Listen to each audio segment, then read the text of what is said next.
In this video, we've compiled the worst employees on Undercover Boss. Without further ado, let's get started.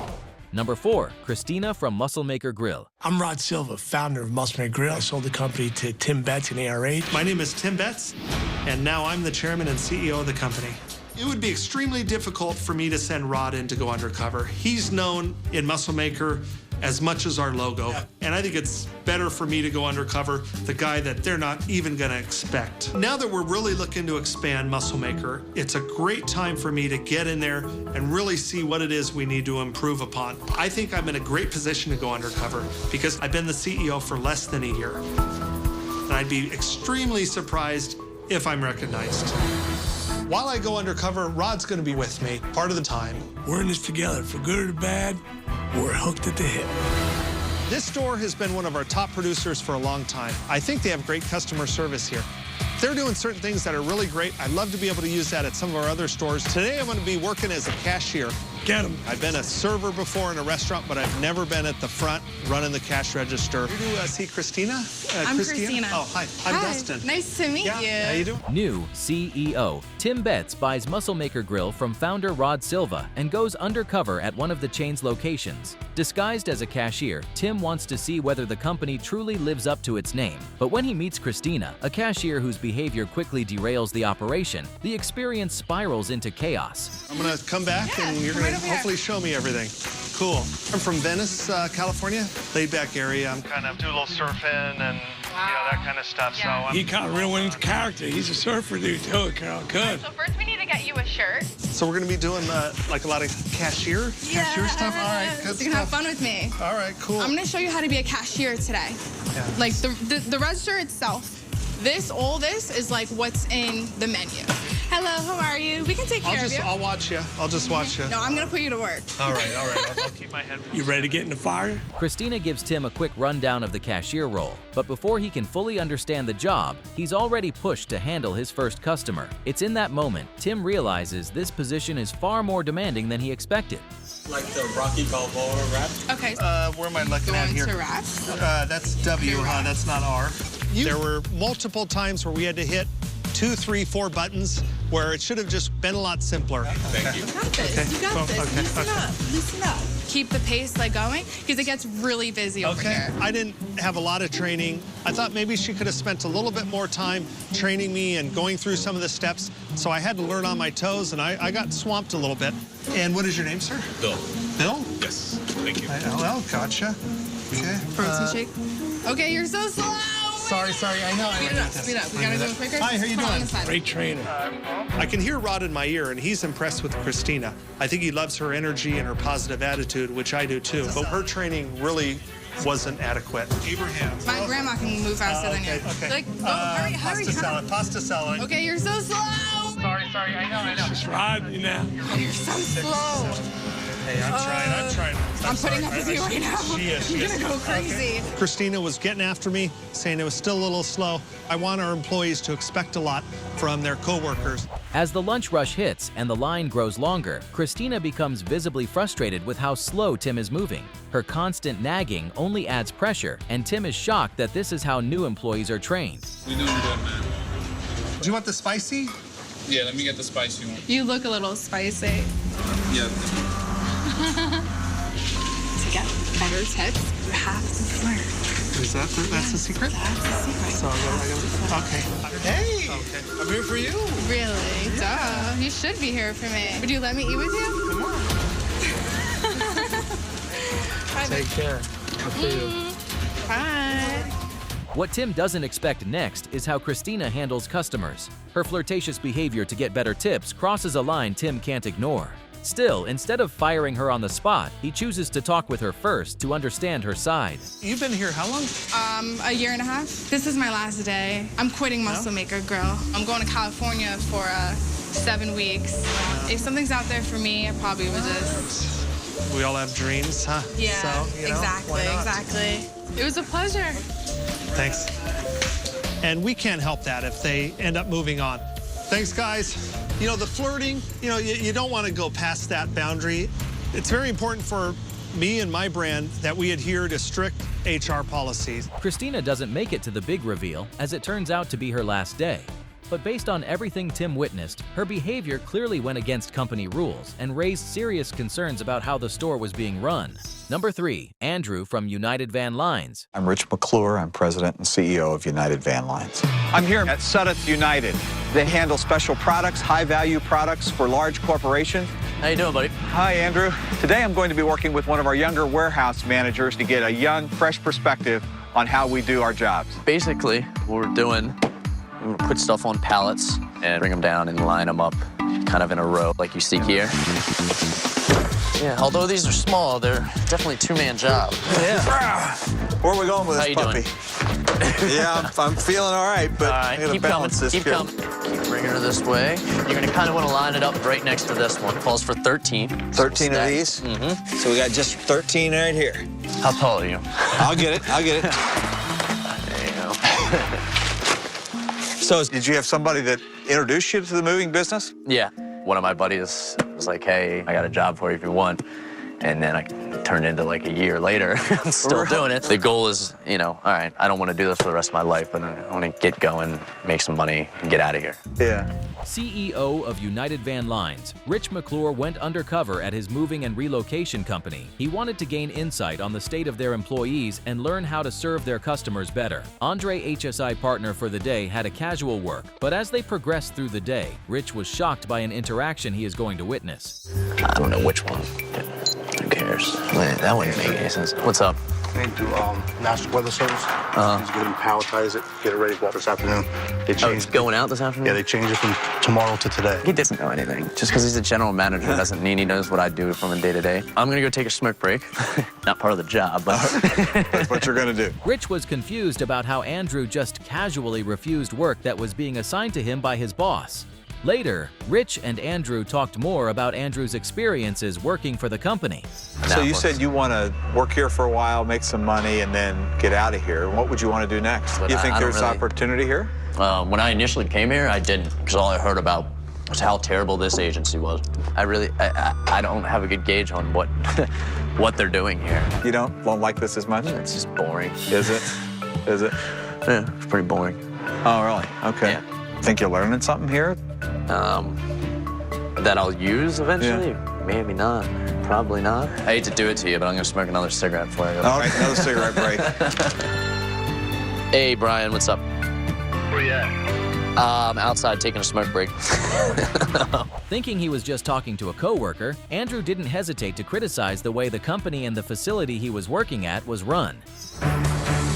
My week undercover has finally come to an end.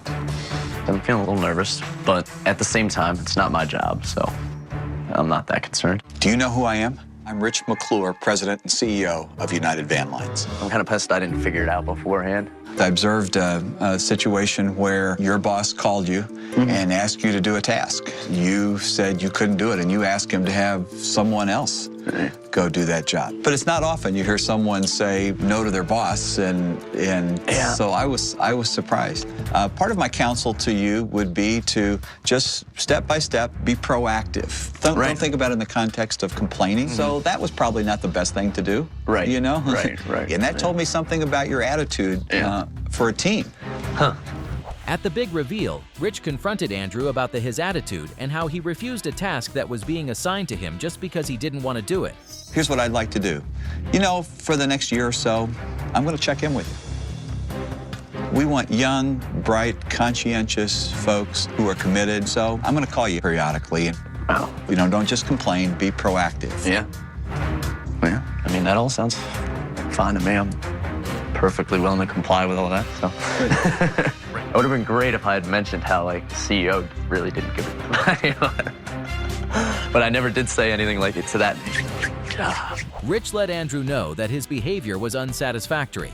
Rich offered the young man some advice. Then, instead of doing something drastic like firing him, Rich made an agreement with Andrew and encouraged him to change the way he viewed the job and how he acted at work.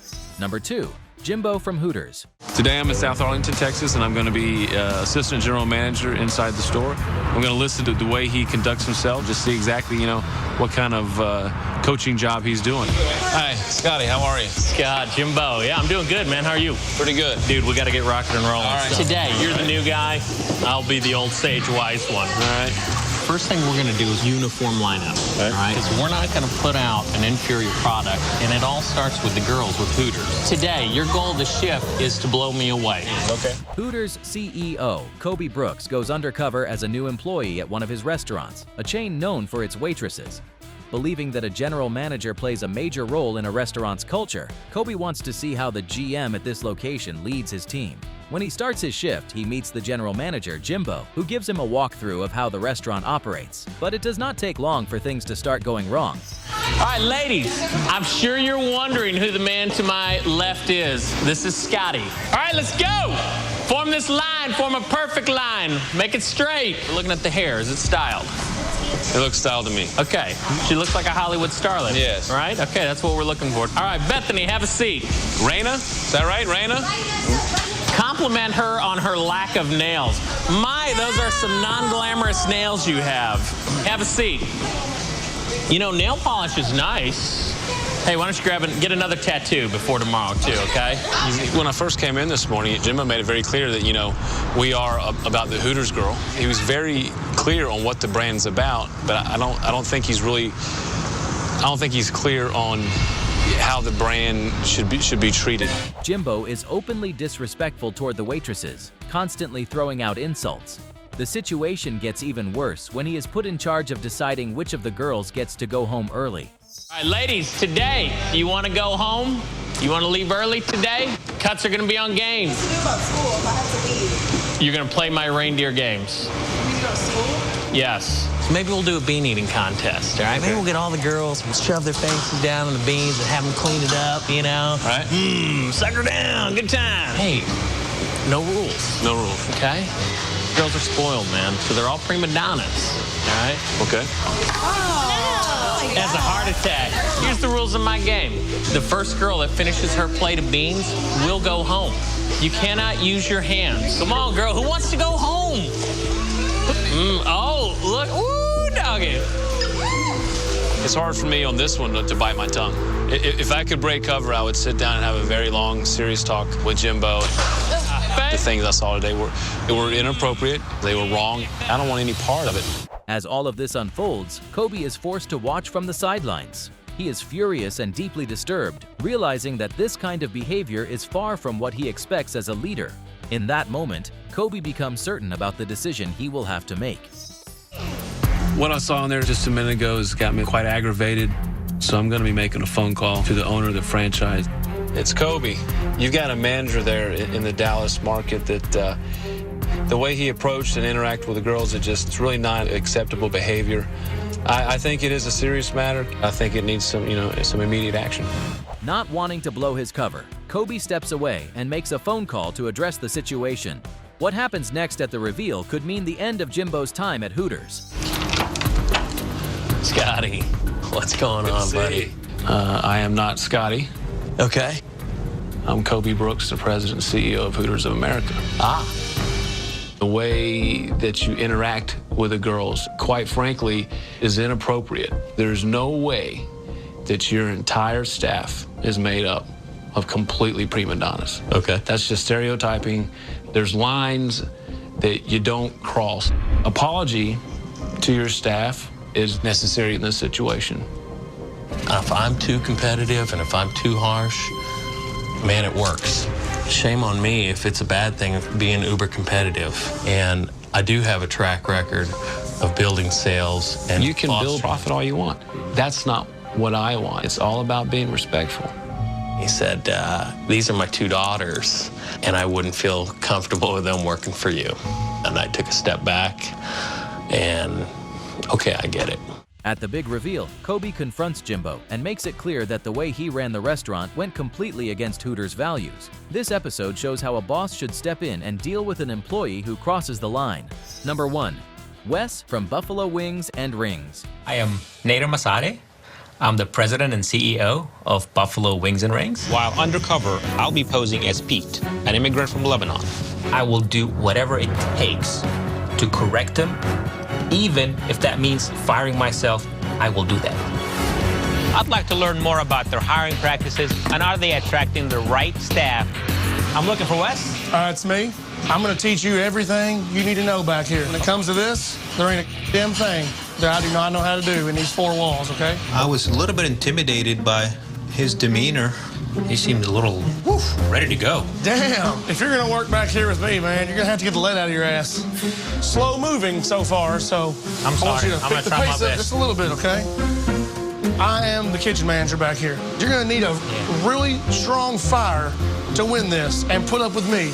Buffalo Wings and Rings. CEO Nader Masada goes undercover to see what is really happening inside his franchise locations. Along the way, he meets one employee named Wes, whose behavior quickly raises serious concerns. Can't have a limp wrist. All right, it's good. The next one's gonna be you. Nobody walks on me. Can't be a bitch back here. No, I'll try not to be. All right, I'm gonna have you do this by yourself, okay? Is that what I need to do? 2 tenders. You got 7 orders of fries, okay? So I'm gonna task you with this. It's in All your of hands. it? All of it. You can count on me. I'm gonna flour them real good. Wes leaves me alone in the kitchen. I had to dig deep inside my memory to figure out how to make all those orders all by myself. All right, Softy. Something is beeping. What do you got going on here, man? I got all kinds of stuff going on. I would have that out 15 minutes ago. Wesley, y'all are costing me about $10 right now on my tip. Waiting on chicken. Well, maybe I'll just have Pete make all your food next time. I'm sorry, I'll keep trying. When Wes leaves all the orders to Nader, he becomes overwhelmed and struggles to keep up as tickets continue piling up. Things escalate even more when Nader notices someone nearby who could potentially expose his cover. Working in the kitchen, and I see someone I recognize. And it's Red, the franchise owner Sean's trusted manager and girlfriend. She's been to my office not too long ago. I'm turning my face away, hoping that she doesn't recognize my face. Hey, Pete, I'll go ahead and comp this off for my customer because it took too long. I am so sorry. We know you're that. Wrong bowl, Pete. Oh. Give me the... I'm sorry. Here, back up. Okay. I'm taking over. So now sweep up the gigantic mess you've made on the floor. Golly. You got it everywhere, man. Okay, I'll continue. You were like a tornado. I'm sorry. Hurricane Pete. Right here. Don't please tell me you know how to use a microwave. I do. You might be the biggest D-bag in history. What an ass. Is that how he talks to his employees? God, I hope not. When Nader is told to clean up the mess, Wes's attitude suddenly changes. His response shocks Nader, not realizing this is only the beginning of what will be revealed inside the kitchen and among the staff. Pete is a little bitch. He's definitely made of vagina. No, you just blew my mind with your last comment. Brendan has a mangina. You can hear everything they're saying back there, and I don't like that either. Is he always like this? Is he always wind up? These are mainly what I get in here. Kids, high school kids. The average person that works back here, I'm not gonna sugarcoat it, they're dumbass. You can't ask dumb people to do smart things. I'm an ass, I'm a kid, I'm harsh, I'm over the top. Fear equals respect. You're gonna have to rule with an iron fist, man. If I see somebody take my towel, I'm gonna kick you straight in your little baby nuts. Oh boy, I need a beer. They need to know they can't f around. And if they do, there's consequences. Hit them where it hurts, their pocket. The style that he's using to intimidate, he believes truly that's a great method of controlling the staff. I don't agree with that. Fear equals many things that you don't want in a work environment. When I hear Wes speak, I'm not around. it's a classic definition of a bully. I can't take it anymore, and I will not allow this. Get the out of here. Go home. See you, Charmin. Wes keeps running his mouth, using intimidating language and talking down to everyone around him. The constant disrespect pushes Nader to his limit. Unable to ignore it any longer, he knows he has to step in and take control. Red, hi, it's Nader. Can I chat with you outside the restaurant for a minute? Yeah. I came in here today and I was working with Wes in the kitchen, and is he for real or is he just putting an act on? No, that's him. He has no respect for anybody in that restaurant. He does treat his kitchen staff low, but there's no telling Wes. They talk vulgar, they talk this, they talk that. And I said, I will address to Wes, I will talk to him, and we'll see how far that goes. No, Red, it does nothing. No, not acceptable. Sean doesn't give me the power to go. We've got responsibility to create a safe place for these kids so they don't feel the way they do. Yeah, they have to feel respected. I'm surprised to hear Red battling this challenge for as long as she has been. Having experiences with some bullying as a cook, dishwasher myself, I wish somebody would have stood up for me. If I had the authority, I would fire him tonight. I'm taking the franchise agreement, I'm gonna rip it apart. After working with Wes today, I can't continue to be undercover. I need to go back to Cincinnati and fix this right away. As Nader learns more from Red, the general manager, he is stunned by what he hears.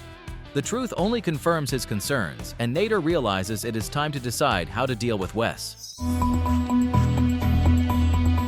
How are you? Good to see you again. Well, Wes, I'm not Pete. Yeah. My name is Nader Masadi, and I'm the president and CEO of Buffalo Wings and Rings. You know, I was a little intimidated by you. I thought that at the beginning, too. But I was a little surprised when I saw the kids come in for the second shift, and you still used language that I wouldn't typically use. These are high school teenage kids. I'm not their dada. I'm not their guidance counselor. I'm their manager. Okay. During the big reveal, Nader gets straight to the point. He calls out Wes for his language. But what angers him the most is how Wes treated the younger employees. Wanting the full story, Nader brings in other staff members and managers to hear their side.